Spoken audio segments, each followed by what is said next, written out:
To escape her loneliness, she fell in love with an ordinary young man, but she didn't know that this very love would destroy her family. A heartbreaking story of betrayal. Before you listen to this story, if you are a new viewer of our channel, please subscribe to our channel. The sprawling penthouse on New York's Upper East Side was Sophia Williams's world, a fortress fit for a fairy tale princess. Her daily ritual was to gaze out of her vast bedroom window at the magnificent Manhattan skyline. Her father, Richard Williams, was a renowned Wall Street investment banker, and her mother, Elizabeth, was a distinguished art critic. The Williams family's wealth was legendary. Their life was like a meticulously staged play, where every scene was flawless and every line of dialogue was polished. Sophia was born and raised amidst this opulence.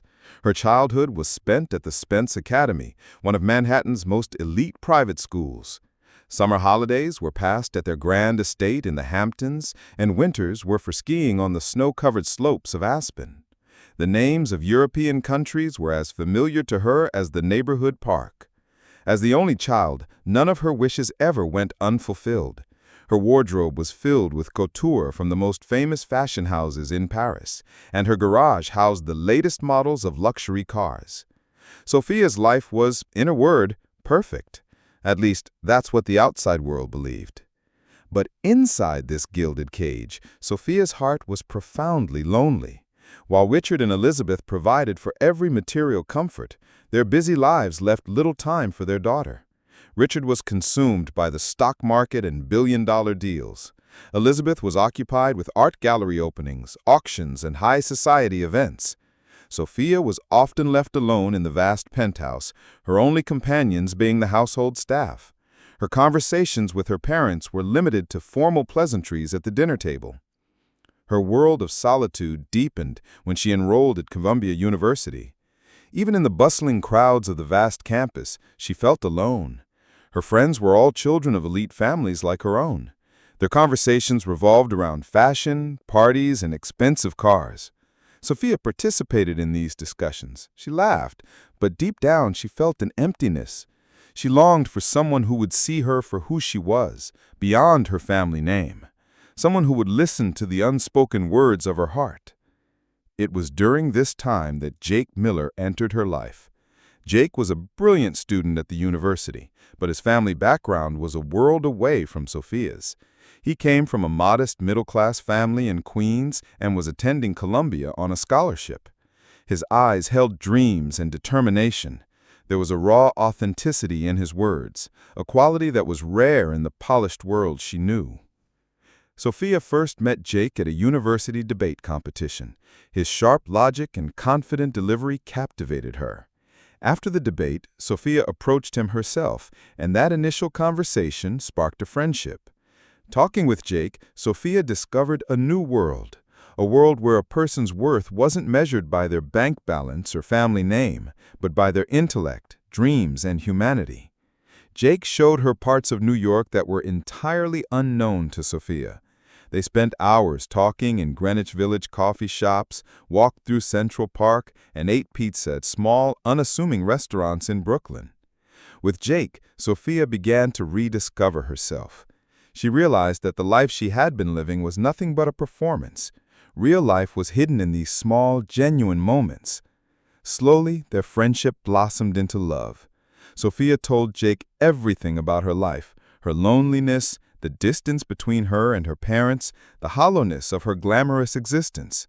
Jake listened to her with rapt attention, comforting her and painting a picture of a new life, a life free from ostentatious luxury, filled only with pure love and mutual understanding. Sophia found her soulmate in Jake. She decided she was ready to leave everything behind for him. She told her parents about Jake, but Richard and Elizabeth could not accept the relationship. To them, Jake was just an ordinary boy from a lower middle-class family with no social standing. They tried to convince Sophia that this relationship was a disgrace to their family. But Sophia remained firm in her decision. She rebelled against her parents and began spending even more time with Jake. She introduced him to her luxurious lifestyle. They dined at expensive restaurants, shopped for designer clothes, and went on long drives in her sports car. Initially, Jake felt a bit uncomfortable with all this, but he gradually grew accustomed to it. Sophia's love was blind. She never tried to read the person behind Jake's eyes. She was in love with an image she had created herself. She believed that Jake was the prince who would free her from her gilded cage. She had no idea that behind this charming facade lurked a cunning predator, ready to ensnare his prey in a web of love and strip her of everything she had. Jake's true nature was that of a skilled hunter who slowly corners his prey. He had astutely identified Sophia's vulnerabilities. He knew she suffered from a lack of love and the deep shadows of loneliness. Thus, he began weaving an enchanting web of affection, a calculated plan to bring her completely under his control. His first move was to emotionally isolate Sophia from her family.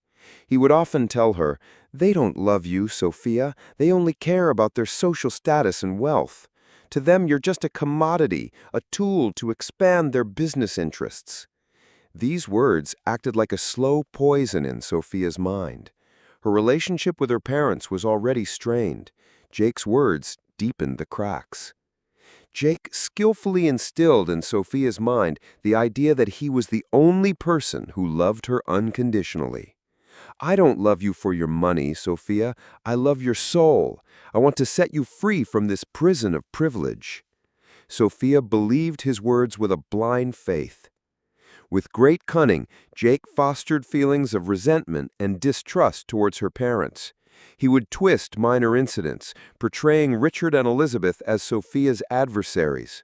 For instance, when Richard once scolded Sophia for a massive credit card bill, Jake framed it as an attack on her personal freedom.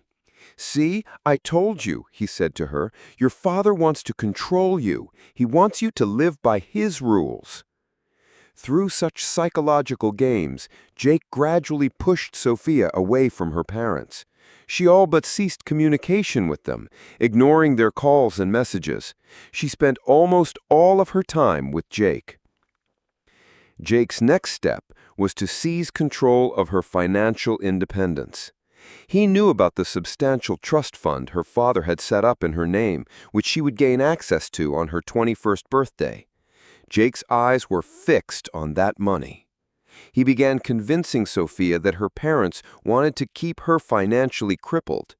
"Your father gives you money because he wants you to remain dependent on him. He doesn't want you to stand on your own 2 feet."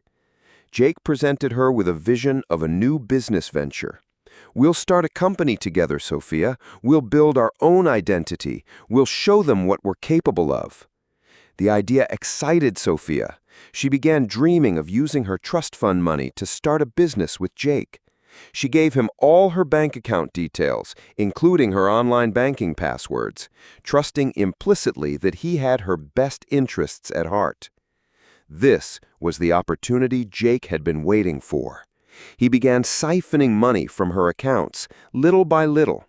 He would present fictitious expenses, claiming the money was for lawyers' fees for the business or rent for an office space.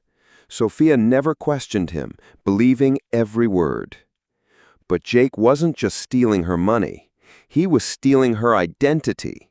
He used her credit cards to buy expensive items, stay in luxury hotels, and throw parties for his friends. He passed off Sophia's lifestyle as his own. Blinded by love, Sophia failed to notice any of these changes in Jake. She didn't see how the sincerity and dreams in his eyes had been replaced by greed and cunning. She couldn't comprehend that the man she saw as her savior was in fact a criminal who had entered her life to destroy it. Sophia's 21st birthday was a turning point in her life. It was the day she gained full control over her trust fund. Richard and Elizabeth threw a massive party for her, hoping it would be an opportunity to mend their strained relationship. But Sophia shattered their hopes by refusing to attend. Instead, she chose to celebrate with Jake, who had a special surprise planned. He took her to a lawyer's office. There, Sophia discovered that Jake had already prepared all the necessary paperwork for their dream business. All that needed was her signature. Without a second thought, Sophia signed the documents. She had no idea that with that single signature, she was sealing her own doom. The papers were a form of power of attorney, granting Jake complete control over all her assets. Once the papers were signed, Jake's true colors began to show. He no longer bothered with the pretense of love. He started arguments over trivial matters, insulted her, and subjected her to mental abuse. He forbade her from meeting her friends, isolating her completely. Sophia became a prisoner of his control. Jake transferred the entire trust fund into his own accounts. He then began making plans to sell off the Williams family's properties, the Hamptons estate, the Aspen ski lodge, and a portion of the New York penthouse. He convinced Sophia that selling these assets would allow them to invest more heavily in their business. Though she hesitated at first, Sophia eventually gave in to his pressure.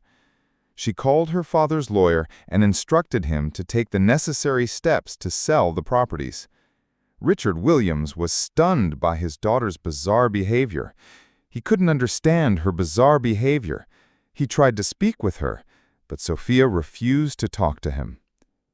Richard and Elizabeth sensed that their daughter was in grave danger.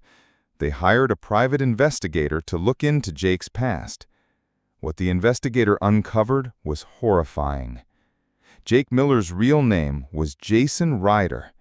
He was a hardened criminal with a long record of fraud and deception cases against him. His targets were always young, wealthy women from prominent families. He would feign love to swindle them out of their entire fortune. The report left Richard and Elizabeth devastated. They realized their beloved daughter had fallen into the hands of a dangerous criminal. They became desperate to save her. But by then, it was too late. Jake had already sold off most of the Williams family's assets and vanished with the money. He left Sophia alone in an empty apartment, with nothing but despair and emptiness for company. The shock of Jake's betrayal left Sophia completely shattered, mentally and physically. It was as if a colorful curtain had been violently torn away, revealing a harsh, brutal reality. The world she had known her entire life had crumbled in a moment. Her love, her trust, her dreams, all had vanished into the deceptive sands of his lies. Catastrophe struck the Williams family. Richard Williams' business reputation and social standing were obliterated. The media feasted on their family scandal, publishing sensational stories. Their friends who had stood by them for years turned their backs. Richard used his life savings trying to cover the immense losses, but it was not enough. He was forced to resign as the CEO of his company. Seeing her daughter's condition, Elizabeth became a shell of her former self. She blamed herself relentlessly. She believed that if only she had given Sophia more time, if only she had tried to listen to her daughter's heart, this day might never have come. She sank into a deep depression and stopped leaving the house. The FBI's manhunt for Jason Ryder lasted for several months. Finally, he was apprehended at a luxury hotel in Zurich, Switzerland. A significant portion of the money stolen from the Williams family was recovered from him. The news of Jason's arrest brought a new dawn of hope for the Williams family. When Sophia saw the news on television, tears streamed down her face. Tears of relief and liberation. She felt as if a colossal weight had been lifted from her chest. Jason was extradited to New York, where he faced multiple charges. Richard Williams stood as the primary witness in the case, presenting all the evidence of Jason's fraud to the court. Sophia also testified. Overcoming her fragility, she stood before the judge with courage and recounted the injustice she had suffered. Her testimony left the entire courtroom in stunned silence. The verdict came. Jason Ryder was sentenced to 25 years in prison. The other members of his fraud ring were also arrested. The Williams family recovered a portion of their lost fortune, but more importantly, they regained their honor and peace of mind. This ordeal completely transformed the Williams family's life. They left their Upper East Side penthouse and moved into a simple but beautiful home. Richard Williams did not return to his old profession. Instead, he started a new career as a financial consultant, using his experience to help protect others from financial fraud. Elizabeth left her work as an art critic and joined a volunteer organization, dedicating her time to helping people suffering from mental trauma. And Sophia? She completed her studies at Columbia University. She decided to pursue a degree in law with the goal of one day helping victims of fraud like herself. She did not forget her past, but she refused to let it define her present or her future. She had learned how to stand on her own feet and, crucially, how to distinguish between trust and deceit. The dazzling opulence that once defined the Williams family was gone. In its place, they found peace, love, and a mutual understanding they had never known before. They learned from their mistakes and began a new life. Their story was a tragic tale of a broken dream, but at its end lay the light of a new dawn, a light that taught them the true meaning of life.